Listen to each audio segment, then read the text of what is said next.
Hello guys, আমরা আজকে মানে ঘুরতে আইছি। এখানে সবাই খেলতেছে, আমাদের খেলা নিতে যাচ্ছে না, ভয় পাচ্ছে।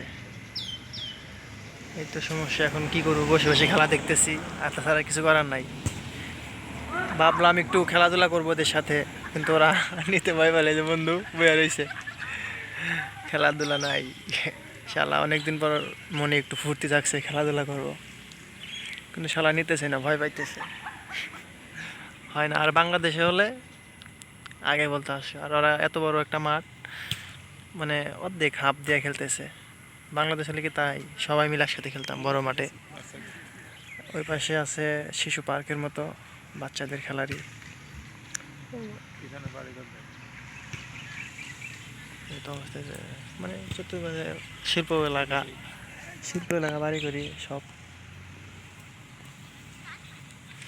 আমরা এখানে এখন কি করব? বসে আছি। খেলা দেখে ভালো লাগে, খেলতে আরো ভালো লাগে, কিছু করার নাই।